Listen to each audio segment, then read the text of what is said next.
Good afternoon, my friends. The doctor is in the house. Welcome back to another episode of To Your Health with Dr. G.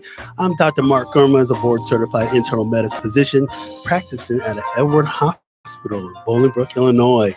I'm so excited to welcome everybody back. Guess what? This is about commitment. Today is my wedding anniversary. So I have to say, first of all, thanks be to God. Second, my lovely wife, Tiffany, she has permitted me to do my show today. We're just so blessed to have this opportunity. And yes, it is my anniversary, but we have an important message to say. I mean, there's a message of love, there's a message of hope, there's a message of purpose. And we're going to talk about that today. But I have to say, happy anniversary to my lovely wife, Tiffany. He really is the brains behind the Dr. G brand, the show, and everything that we're about to change lives and inspire people. And so at the end of the day, again, I want people to be healthy. We want health at all levels of life, whether you're a baby, whether you're a kid, adult, elderly citizens. We want health at all stages because it's so important. So today we're going to talk just purpose. We're going to talk about the power of connectedness. We're going to talk about the power of being part of something bigger than we are, because I truly believe that's what it is. And even though purpose is not, we're not necessarily born with purpose, but purpose is cultivated. And it's cultivated by the man above. There's no doubt. And I'm a big believer in what God has blessed us to do. And we're going to talk about this today. We're going to talk about the power of people, the power of just mission, the power of service. And we're going to talk about some amazing guests of mine. So again, welcome back to another episode of To Your Health with Dr. G. You can check me out on my website, www.drmarkgomez.com. Check me out on Twitter, Instagram, and Facebook. My handle is at To Your Health, Dr. G. So before we get into the show today, I want to, of course, hit you guys with a quick disclaimer, and I'm going to tell you a little bit more about our guests in a moment. So here we go. The content of To Your Health with Dr. G is for informational and entertainment purposes only, and that the content is not intended to be a substitute for professional medical advice, diagnosis, and or treatment. Further details can be found at www.toyourhealthwithdrg.com/disclaimer. So happy Wednesday, everybody. The title of today's show is really about living life to the fullest. And when I kind of crafted the show, and you guys are going to meet my guests in a few moments, but when I crafted the show, I knew that, again, this is part of the story. Everybody has a story to be told. And the question is, what is your story? You know, your health and your life are so intertwined and interconnected. To hopefully have a good life, you have to have good health, and hopefully have had good life, good living, you've had health along the way. And so really, when we're going to talk about today, I really want people to get the message that, yes, we are connected. Yes, there are miracles that happen every day. We have a purpose. Each of us has a purpose. And we're going to try to talk about some stories that have inspired us. And so what I want to do is I want to introduce my guest, because I'm just so what we're trying to do with the show is again, we're trying to build trust and deliver the truth through fact, through leveraging me and my network of health experts. But my friends that are out there, my networks in the community, there are some amazing people doing amazing things that share same values that we have. So I want to introduce my lovely guests. I love these guys. They're awesome. We just connected. We just hit it off. It was amazing. And thank you for the delicious coffee, by the way, with the coconut creamer. Thank you very much. I really appreciate that. But no, we just connected a few months ago, and I was like, we gotta put something together. And both my wife doing some of the background stuff, and the team of John and Maria Graves, they have really been working together to kind of make this show what it is today. So I want to introduce my guests today. I'm very proud. ETERRUBI.com. John and Maria, welcome to the show. Oh, it's great to be here. Oh my gosh, I'm so excited to have you guys here again. This has been planning in a few months, over the last few months, to get you guys here. And first of all, I love the swag today. Love the swag. Thank you. Because again, you guys are all about a mission and a purpose. And yes, we talk about life, and we have similar challenges. We go about things in different ways, but we all try to come together as a community. And I'm really excited to welcome you guys to talk about really what we're doing. So why don't we do this? I want to start out with I just want to hear about you guys. Like I know you guys have been married for a long time. It's okay to admit it. Hey, I'm talking about my anniversary today, and I'm here, and I've been 8 years happily married. But I want to know more about you guys. tell us, you can even tell me how you guys met and everything, but please. That's a long Okay, story. fair enough. All right, we'll do that one then. Fair enough. We're married 33 years. Yeah. All right, excellent. So 33 blessed years. Yes. So I'm just like a novice in the game when it comes to just only 8 years in it. But certainly you guys have found a partnership and a union under God, and this has been great. And so it's been so awesome. So why don't we do this? First of all, today's theme, again, living life to the fullest. We're really talking about what is your purpose, and again, some people know it early, some people know it later in life. But we've all got something to give and be part of a bigger picture. So I'm going to ask the question. First to John, my good friend John. And John, I really want to ask a question. You know, which he kind of presents itself. I mean, we have opportunities, things that come in life, but I know it's very broad. But how do we take advantage of opportunity when it comes to our healthy living? My story is a long one, but I am a cancer survivor. For all you doctors out there, undifferentiated high-grade pleomorphic sarcoma, which basically means fast killer, fast spreader. But the opportunities come when you see the people right around you. Instead of like faraway dreams of what you're going to do, and I want to be this, or I want to be that, or I want to do this in my life, you have a circle of friends right around you. Why not tap into that source immediately? What your opportunities are right now, right where God put you, right in your life, right around you. So that's how we do it. We look at who's around us, what are your gifts, what are your talents, how can we help you, which is an unusual approach because a lot of people turn around and say, oh, well, I want to meet that person because they can help me. If you just flip that upside down with a whole nother perspective of life and say, I have gifts and talents, I want to find people around me. How can I help them? And what could I do to help their journey? All of a sudden, God starts opening doors into things that you never, ever thought would ever happen. I mean, we never thought we'd be running a produce store at Peter Ruby. No. 30 years ago or 33 years ago when we got married, Nope. But that's what we're doing now. And we love it. I mean, there's just, there's so much purpose. So many people come in and out of our lives that we want to affect lives any way we can. And that's why we get up every morning, because we want to do changing people's lives. Excellent. I always like talking about, and we're talking a little bit off air about, Maria, you and I were talking about, you have to take a leap of faith. You can't be afraid to do that.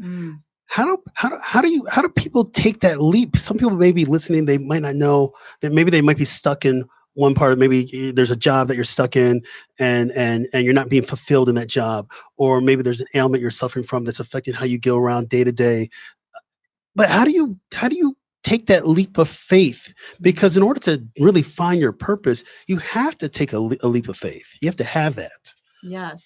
Gosh, it's a hard question for me to answer because it starts with a lot to get to the place that gave me a leap of faith to do all that he did. And I think it takes with passion about something you're really passionate about, and you go for it and you learn about it and you. I put my whole heart and soul into health. Before John got cancer, I put my heart into it because I just knew something was going to happen in my family. And so health was just something that triggered in me. It just interests you. Yeah, it totally interests me because I had issues when I was a child. I had Perthes disease, and I had issues I had to overcome myself. And then when John got cancer, I just went on a rampage I wanted to learn so much. And nonstop learning. I would stay up from raise the kids. There's no sleep allowed. And then study from 12 o'clock to 6 a.m. in the morning, get a couple hours of sleep. And I just couldn't get enough. And I guess my leap of faith is because my passion, and I wanted to change people's lives. And it didn't matter. It didn't matter what was in the roadblock. I was going to go through the roadblocks. And I was going to find people to help me get through the roadblocks. And most of all, God, you have to have a strong spiritual faith behind you. You do. I love how you said, find something that's important to you. Find something that you hold close to your heart. And that can be your first step towards towards doing better, towards making that next step, towards contributing to finding that higher purpose. But I always say purpose is very individual. It's you have to have this kind of, if you have any internal conflict, you have to resolve that and have peace with yourself. And then all of a sudden, once you come to peace, and outside of external influences, you have society might say, oh my gosh, you got to get a job. Or your parents would say, oh my gosh, you got to get a job. If you have to be comfortable with you, and it's okay to understand that some people might say, well, I don't agree with the pathway that you're going, but you have to do it from you. And that's the first step of purpose. What are your thoughts about that, John? Well, I think I would love to be a singer, but I sing like a frog, so I'm not allowed to sing. So I have that old philosophy: when you sing in church, if you don't sing well, sing loud. My daughter says, "No, don't do that, Dad. Don't sing loud." So I think it's you have to match your passion with your talents, but then you have to find that crossroad where those two match as to what you're specifically. God gives us each individual talents, and I think the key is your passion and your talents match, you stay in what they call the sweet spot, and you have to stay in there, and you have to just like learn about it. You have to learn about cancer. You have to learn about produce. You have to learn about being a doctor. And I'm good at produce, but I would not be very good at being a doctor. So I think it's the key is that I know that I love produce. I love healthy eating. I love to feel well. And I just know how to buy and sell and trade. And that's what I love to do. So I don't really want to do anything else. So I just stay there and I learn how to take it, grow, and what to do to make money, to prosper in that situation, and to survive, and then to change people's lives. I mean, because we all need to make money to survive. So that's a given. We all want to make money. We all want to have new toys. We all want to do those things. But if you do it and you hate it, what a waste of life. So every day you get up and you hate what you do, have the strength to change. Have the courage to say, you know what, I'm tired of doing what I'm doing, and I want to do something different. And then what do you want to do different, and start going down that path. I want to give you a Chinese proverb that I found in preparation for the show. So here's a Chinese proverb, and I think this hits it on the head. The person who says it cannot be done should not interrupt the person who is doing it. And I found that to be just so powerful, because we go down a pathway, and again, we're shaped by a lot of different things in lives. We have a lot of influences. We have our mentors, our parents, our faith that help shape us. But at some point, you've got to be on your own, and you hope that you're able to do what you want to do. But the reality is, like in life, as you said, you didn't think you were going to be doing this years ago. You've had to have some flexibility along the way. And sometimes we can be so rigid in what we're doing that it may be hard to have that flexibility. Maybe that opportunity is not there for you to have flexibility. Maybe you want to make a career change. Maybe I had a guest on the show a number of months ago who was a business person, and her passion was actually cooking. And she basically left a high-paying job in corporate America to pursue her passion, to the chagrin of her parents, of course, who helped kind of fund things along the way, high school, college, and things like that. And then to make a life change. And again, she was not fulfilled.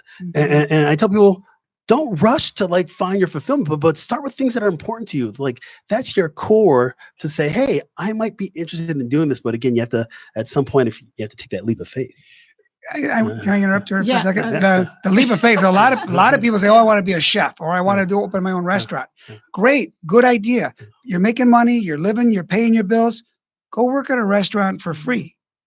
Go into that environment, live it, try it, do it part-time. A lot of people will take free labor. Just go into that and say, "Okay, now I really do like this," and then take the necessary steps to make the change. Just don't quit and go, and all of a sudden you're out of a job and you're homeless. Yeah, if you didn't like it, you said, "Oh my gosh, I wasted all these resources." Now you're right. It's like, "Oh no, I shouldn't have done that." Yeah. And we also say you guys got to start going through the doors. I tell my kids who just graduated from college recently, I'm like, you got to start opening the doors, try something, and let people mentor you, and go look at people you want to be like or you admire, and give them a call, email them, but start walking through some doors, and then something's going to happen if you're going forward. And you needed to walk through all those doors to finally get to where you're going. So it's just not going to be handed on a platter. You have to work for it. Yeah, you definitely have to work for a lot of things in life. But we're given these great opportunities. God's given us a great opportunity to have the right people come into your life. I think of it as I'm reflecting on my wedding anniversary today. I'm so blessed to have fulfillment. I'm a better husband. I'm a better father. I'm a better physician. I'm a better global citizen of planet Earth because of my wife, who's been with me the entire ride. And so having some more amazing things to go. I met her. It's true. It's true. Yes, it is very true. You need a partner. Yeah, You really need yeah, a partner. you need a John partner. could have never gotten over No cancer way. if I wasn't his coach. You need somebody to do life with. Right. You Yeah. do. So it's interesting when you talk about partner. It give me this idea about there's a theory called blue zones. It's not really a theory, but it's a fact, and it's called blue zones. And blue zones are specific locations on the planet where people live the longest with the least amount of health burden. And this came out originally from a National Geographic article back in the mid 2000s. I think it was like 2005 or 2006, where they said, somebody asked a question, what gives those people, what are the things that those populations have in common that live the longest? And those populations are, I wrote them down because I don't have them memorized, but here's the locations: Sardinia in Italy, Okinawa in Japan, Nicoya Peninsula in Costa Rica. I want to go to some of these places. We're talking about this right now. I'm like, I want to go there and live long and live healthy. Nicoya Peninsula in Costa Rica, Ikaria in Greece, and Loma Linda, California. And what happens is those people that live the longest, so we're talking about this, they have that connection, that partnership, but they also have life purpose, a sense of that. And that's just so powerful, that gives you the hope and the chances just to be a healthy person and to thrive. The other good thing that they have in common is they do a moderate calorie intake. They also follow a plant-based diet. And we're going to talk about that in a little bit on what you guys are doing. Yep. But there's so many good characteristics. And I go, and when I was researching this, I go, oh man, I'm in Plainfield, Illinois. I need to go to one of these places. But it talks about we need to, there's more that we can do to help out each other, to uplift each other. Really, you know about this more than I do. About those places, what I research and I've learned is that the mindset, the stress level is the number one for health. And eating is like way down the road. If you can't get your mindset right or believe in a higher power to help you get through it, you fail. That's the first two you have to do. You have to believe in something bigger than yourself, and you have to take that stress out and kind of let it go. Yeah. A lot of people can't just turn the stress off because they're in an environment. I know. Guilty as charged. I met in my cancer journey, we've had a lot of people come to our house and ask how I got well and how I'm cancer free because I was only given 8 months to live. And it was stage 3. A lot of these people came to the house. They were terminally ill. They had cancer. And it was all about the peace of mind of where they're at now and what they wanted to accomplish in the remainder of their life. And a lot of them were multimillionaires. They spent all their time gathering and getting this resource and this power and this wealth that they so are trained to do. And I said, what would you do? How much would you give up to be guaranteed to live another year? And they're like, I'd give it all up. I'd give it all up. You give all your wealth, all the thing that you spent for all those years for one more year. Yes, because I only have weeks or I only have months left. So why are we all chasing all of this material goods and the things that we think are going to give us happiness and temporary happiness? Why aren't we all searching for the eternal joy of our purpose? That's really what it comes down to, is searching for your internal purpose of your life, which gives you joy, which is different than happiness. So happiness is, yes, we're happy, we're sad. Maria was sad this morning because her daughters got her mad, but now she's happy because I took her dancing. I said, let's just dance to music. So there you go. So happiness comes and goes, but eternal joy doesn't. And that's when we realize that we are creatures by a creator, and that our purpose in life is to be servants to others and to him. And then when we do that, all of a sudden doors open up. The money comes, the opportunities come. We never thought we'd be on a talk show radio. No. She didn't. I had to drag her here. Well, pinch yourselves right now because you guys are on talk radio. Without a doubt, I'll pinch you guys right there. They're more relaxed out there. So in those Yeah. countries, they're more relaxed. Yeah. They don't do as much chemicals, and their food is pure. It's better food out there. They're enjoying life. They And they breathe, laugh. they relax. Yeah. They laugh, and I read that article there. It's Yeah. community. It's You have to be community. in a As well. It's community community. They do and that. help. You do life together. No, I think about the things that have shaped me to become where I am right now, and certainly my journey began when I was 9 years old, and my twin brother and I had asthma as kids growing up, and my twin brother had it a lot worse than I did, and I remember this distinctly. We were in church, and during the homily, my brother went into a severe asthma attack. And I remember service being stopped at that time, and people gather around and like watching him gasp for air. Oh, wow. And the deacon of the church, he came running down, and basically, this is back in the '80s, so you can't get on your cell phone right there and like No, call that's 911. true. Yeah. He came in, and then this is 1987 in specifically, and he came in and he literally tossed the keys to the church truck to my dad and was like, "Go." And me, my dad, and my brother were sitting in a pickup truck, and my dad's flooring it like crazy, and we're trying to get him to the hospital as fast as possible. And watching my twin brother, and I have an identical twin, and watching my twin brother, my best friend at the time. My wife's my best friend now. That's for sure. And my brother's number two. But watching my brother suffer and gasping for air, I was so struck by it, and thank God that we got to the hospital on time. But I remember my dad yelling in the car and saying like, "God, no, no, no." And I mean, the tears running down his face, tears running down my face. And we get to the hospital, and they bring him in and they give him medicine. And it was just the recovery that he had was amazing. And it was at that exact moment that I said, "Hey, I'm part of a bigger purpose." I found my purpose earlier in life. I said, I know what I need to do. Watching him suffer, I want to try to do the best that I can to help other people that are suffering. And that's what led me down to the pathway of being a physician. Amen. And now my brother, he's alive, and he's Aw. living, and he's great, and he moved locally not too long ago. We still talk every day and everything. So, but again, that was God working at that time, and I thank the deacon for having some Hot Wheels that can go fast. Right. But that was my story that gives her. And again, everybody's got a story to tell, and everybody's entitled to a good story on their life. And you mentioned, John, a few moments ago, as you said, if you had a year left to live, what do you want to accomplish? And you said people would say, I give all the prestige, all the money to have another year. And I got me thinking, as you're telling me that, it's like, what would you want if you had 1 year to live, what would you do? Going through this, that was me. I Yeah, had 8 months. Yeah, that's what you want. God gave me 8 months, not 12. Why me?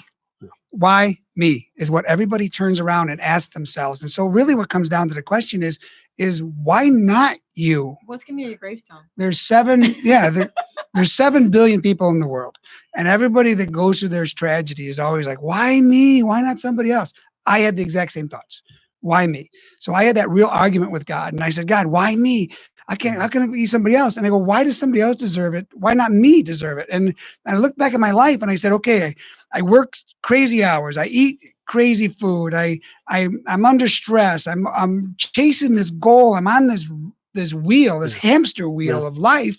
And I turn around and go, why not me? Why not me suffer? And then I said, okay, God, I got it. If you give me 8 months to live, then tell me what to do with the rest of my life. And so I looked at my life and I said, I'm just going to purge.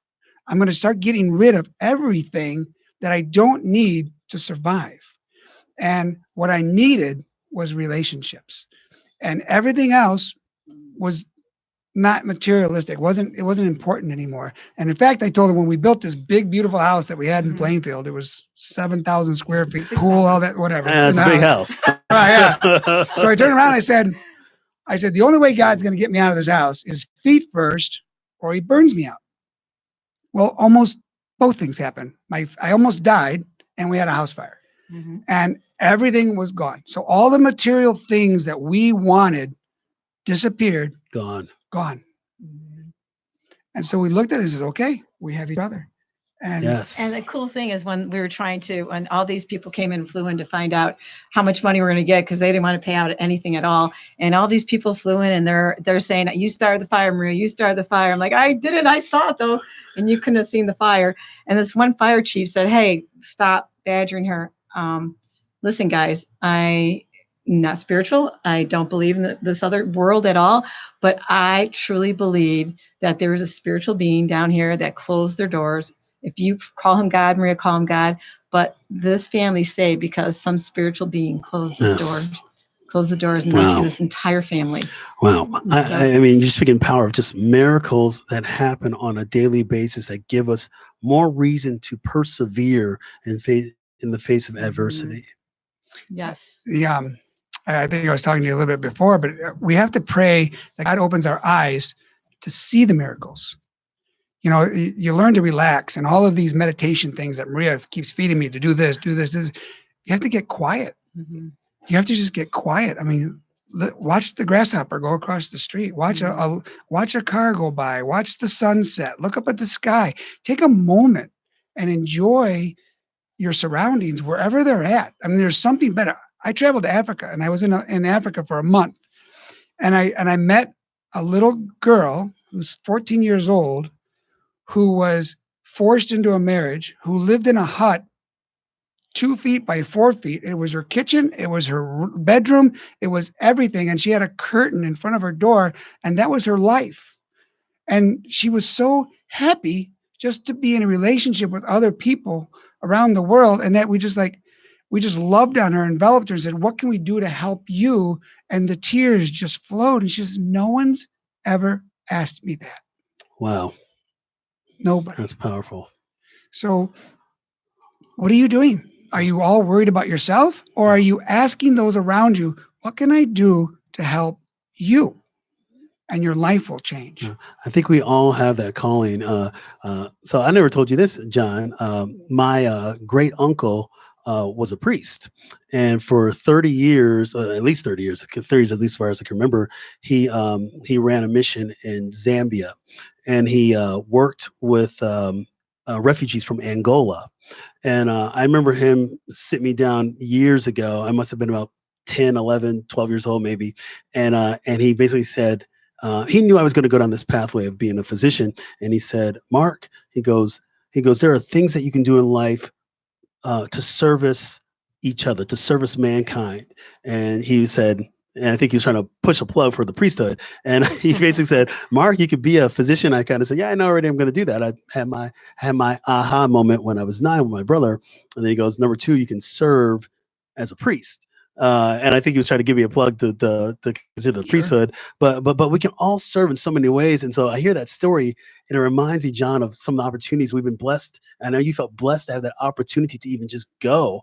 I was blessed to have an opportunity for a number of years to do mission work in South America and Latin America, and I'd be literally one of 2 physicians in a village trying to just give care, and the impact that people had just to say thank you. Nobody's ever asked me that, as you said. Ever asked me, what can I do for you? And the tears keep coming down. I mean, these are remote villages in the Amazon jungle that I was at, and they never had a doctor. They didn't know what it was. And to have somebody come in and say, wait, somebody cares about me. And they're also not gonna, I mean, I wasn't going to throw my Western ideals on people. You're just there, like, squash your ego, check your ego at the door. Yeah. You know, it's one of those things. When I was in the back villages, we're speaking about Jesus, I was jealous of them.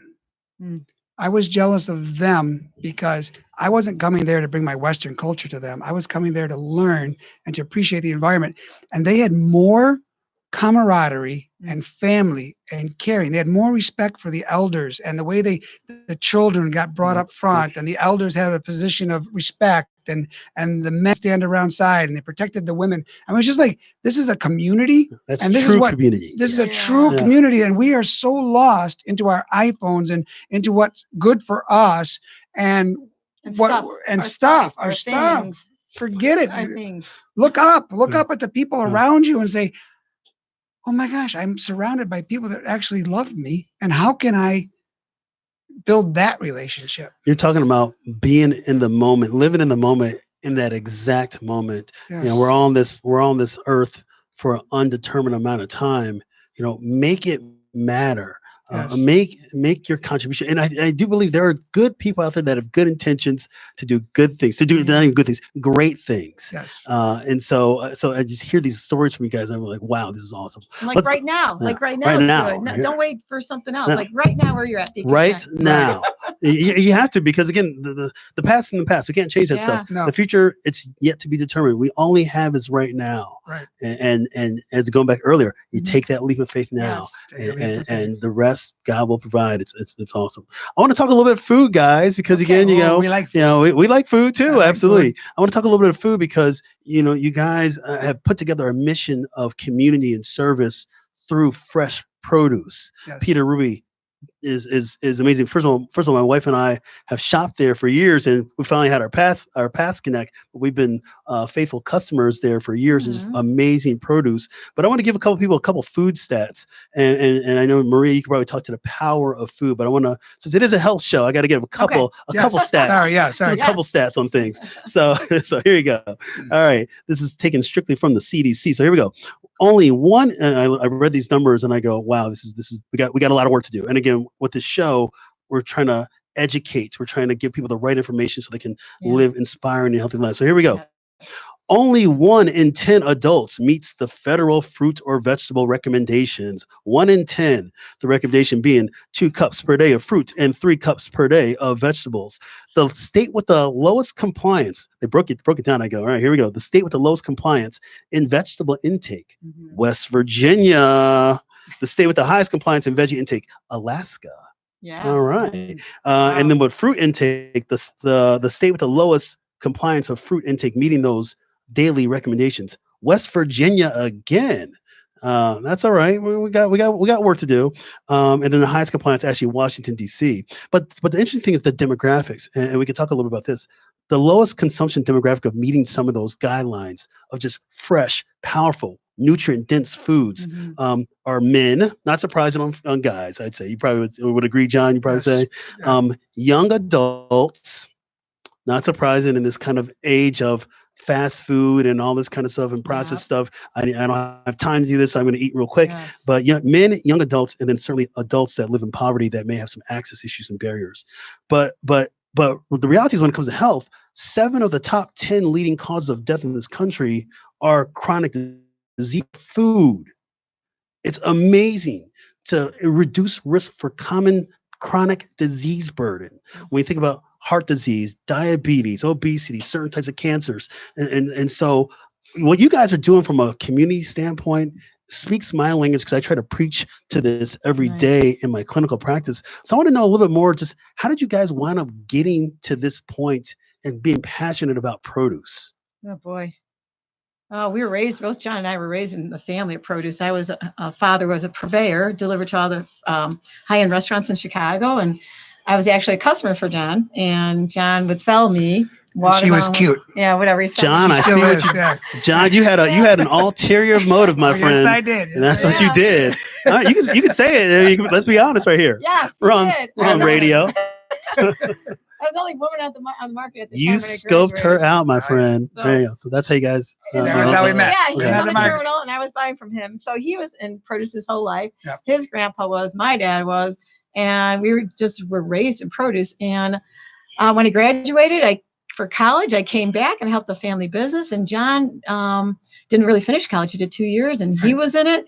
And I loved it. I love produce. I don't know why. I love produce. And my son wanted to open up the store. And I'm like, oh, my gosh, of all the things to do, retail's the worst. But he had a dream, and we love our son. We love our kids. We always will help them out with their dreams. And so we tried it, and we ended up loving it. It was like, wow, this is a lot more fun selling 1s and 2s instead of pallets of stuff, and you don't know where it's going, and getting to know people. And then when cancer came, we had to kind of get out of the produce business, and I had to do a lot of work. And so the more I was learning about cancer for John, the more I'm like, oh my gosh, our store, this is the place that people get well. It starts with food, John. It's a catalyst. Yeah, it's the catalyst. Yeah. Oh my gosh, we have to, this store has to live.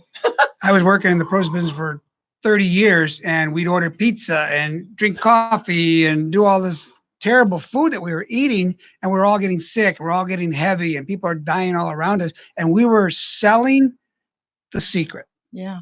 It's fresh produce, fruits and vegetables. God's food. Yeah, it's God's food is what we're supposed to be eating. And Yes. that was the answer. In fact, Maria's doing all the studying for cancer before I got cancer. I'm like, Maria, what are you doing? And I'm eating lobster and having all this fun food and rich fat foods and drinking all kinds of alcohol. And she's like, you got to change your life. You're gonna It's a kill lifestyle yourself. change. You have to do a lifestyle change. Right. Yeah. Yeah. As you said, it starts with that mindset, and then Yes. I would say what having success in health can lead to success in health. Success in health can lead to success in life. Yes. And really, success. The bottom line is you got to show up. So you've committed. You had to make that commitment or take that leap, Yes. and then go from there. Well, what we've done and help a lot of people is they don't know how. They don't know how to change their diet, because if you go up and down the street, you see banks and fast foods in Illinois. And it's just terrible. It's just always fast foods. And we're always in a rush to go somewhere and do something. And I don't have time. Well, we all have the same 24 hours. Yes.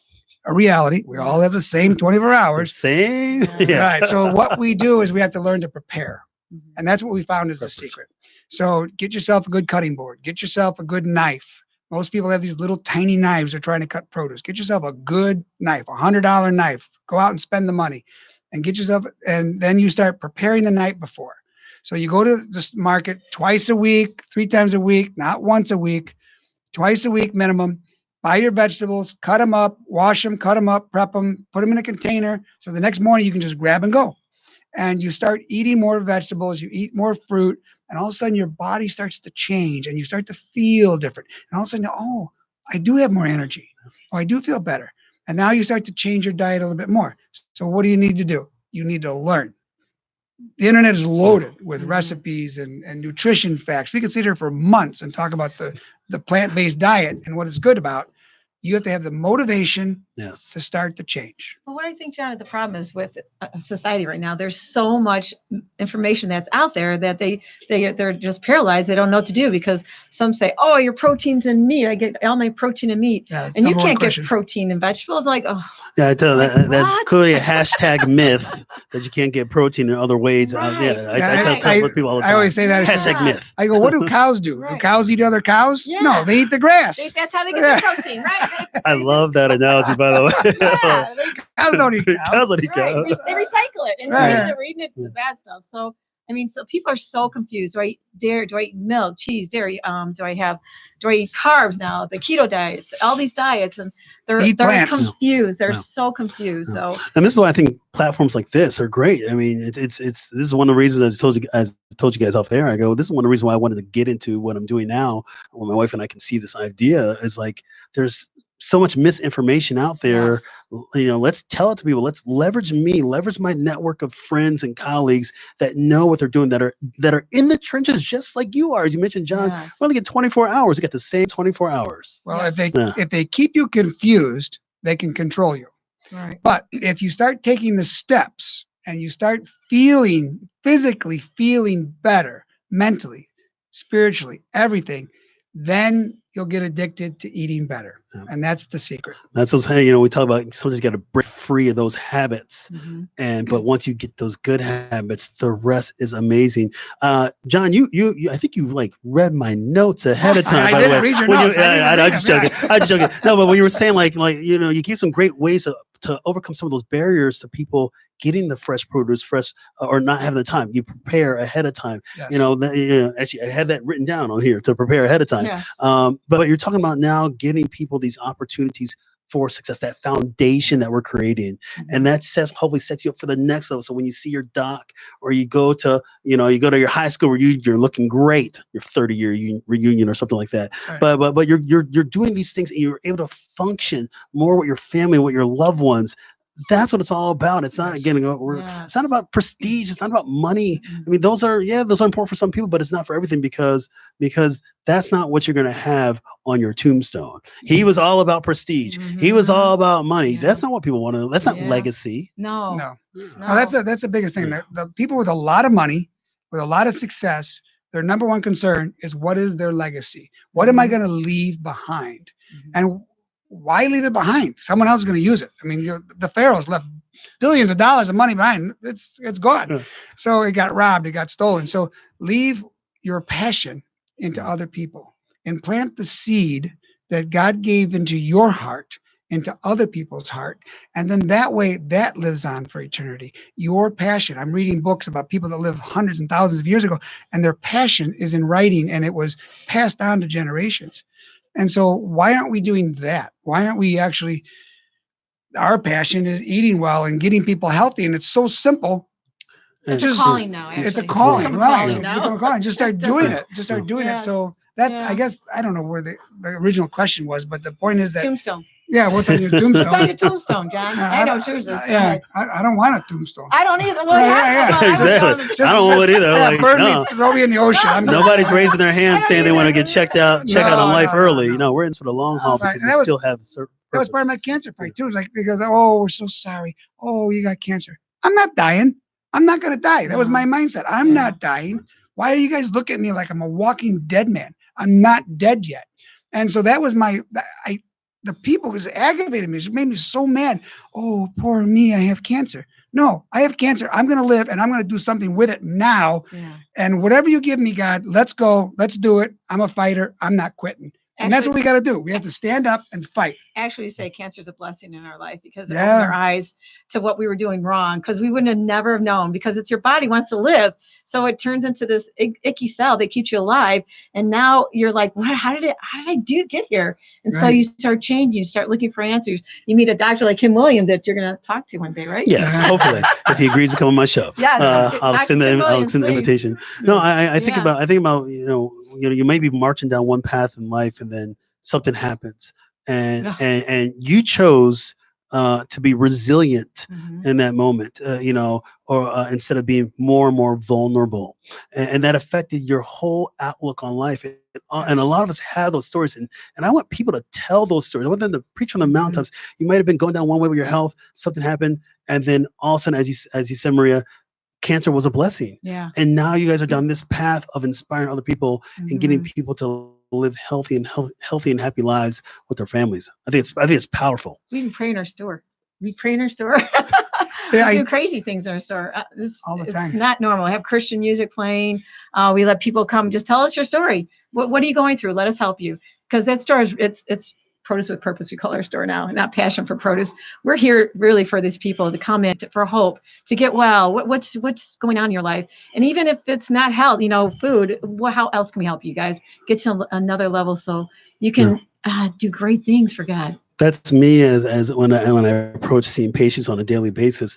I'm always curious to know, how did somebody's health journey begin? How did they get from point A to point B? But as I see their health journey, that also gives me a glimpse of their life journey. And those are it's just a continuum, because it's really life. But when you see that health, you're like, okay, I catch them in this window, but you get that glimpse and you're like, okay, this is what's most important to them. And I always tell people, I don't get offended if somebody only sees me once a year for a physical, because I know then at that point, hey, they're going back into their life, they're going back to their communities and doing just great things. And having health, because you got to have some health to be able to do things. You mentioned the travel. If your life mission is to go see the Great Wall of China and see the marvel at it, but if you're on dialysis and you're getting dialyzed 3 times a week, it ain't happening. You got to have you got to have good health. You always say don't take your health for granted. And John, you're like a living example of, hey, I was given this diagnosis and I persevered. A lot of people come to us and ask for us how to do this. And we turn around and say, there's no pill to make you well when you're in cancer. It's an entire mindset and life change. And I think that's what people want. The pill, get me well so I can go back to my life. And then I say, are you happy in your life? And they go, no, I'm not happy in my life. Well, why do you want to go back to it? Why do you want to go back to what you're not happy? Change something and then start going down that path. I want to read another quote for you guys. I mentioned earlier we did a Chinese proverb. We got another quote for you. This is from Ralph Waldo Emerson. Here we go. Okay. The purpose, quote, the purpose of life is not to be happy. It is to be useful, to be honorable, to be compassionate, to have it make some difference that you have lived and lived well. Oh. And I hear that and I go, wow, was he writing this for me? Because yes, my day to day, yes, I'm a physician. I try my best to hear people's stories and get them well and hopefully help healing. But my mission on this planet and this life is much bigger than just being a physician. It's being part of something bigger than you. And I would say you got to lose yourself in something that's bigger than you. You check your ego at the door, lose yourself and get involved in something that's bigger in what we're here for. The power of just humankind, mankind. And so, yes, it's like, yes, I'm a citizen of the world, and really believer in faith. Mm-hmm. And I so, love that quote. yeah, I love that quote. That's a great quote. I want to ask you guys this question. There we go. This is for John. I'm going to pick on you. All right. Okay, Always thank pick you. on All right. John. I'll pick on John. Yeah. We're She's doing great. cuter and smarter. Oh, Why you should go to her? no. Oh, you No, go. All right. John, this question is for you. Here we go. All right. I'll kind of shape this up to you. It is safe to say that most people aren't born knowing what they want to do in their lives. So as a result, they don't yet know their life's purpose. But the New York Times bestselling author Mark Manson, he believes that we should reframe the question instead of what's my life purpose. He says the question should be, what can I do with my time that is important? What's your take on that, John, when you say, like, instead of what's my life purpose versus what can I do with my time that's important? I think when we ask that big question, what is my life purpose? I think it changes. I don't think it's supposed to be one purpose, one life, one purpose. I think we go through seasons in our life. I have a guy that works for us. He's just got a baby, got a house. I said, just settle in.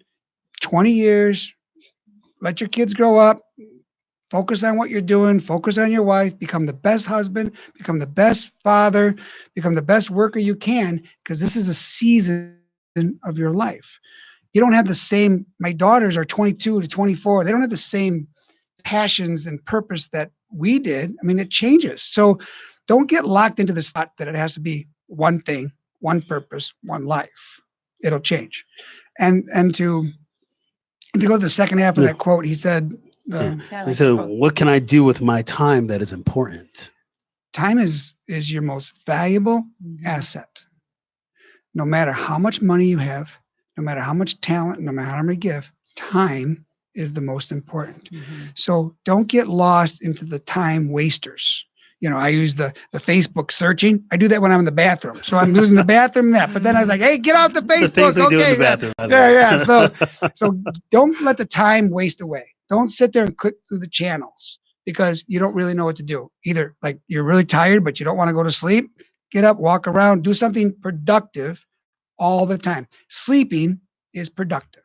Yes. Walking is How you productive. How you heal. Preparing food is productive. So stay in productive mode as opposed to time waster modes. And there are all kinds of time waster modes. And I know that's one of our biggest things that we try to consciously remember wasting our time.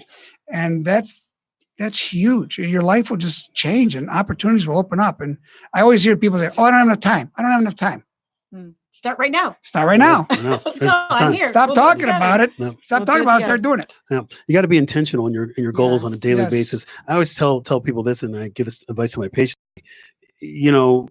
Yes, once you wake up and once you're driving your car to work and you get into work, you're on somebody else's time and somebody else's dollar. And the moments that you really only have to yourself are those first moments for a lot of people. Now, the other people might have moments later on in the day, but those moments that you have for yourself, take 5 minutes, take 15 minutes, wake up earlier before the rest of your house wakes up and pray or be mindful. Or if it's dark out early in the morning, look out your window. The stars are still in the sky. When was the last time somebody looked up and just marveled at what we're here? We're on a planet that spins around the sun.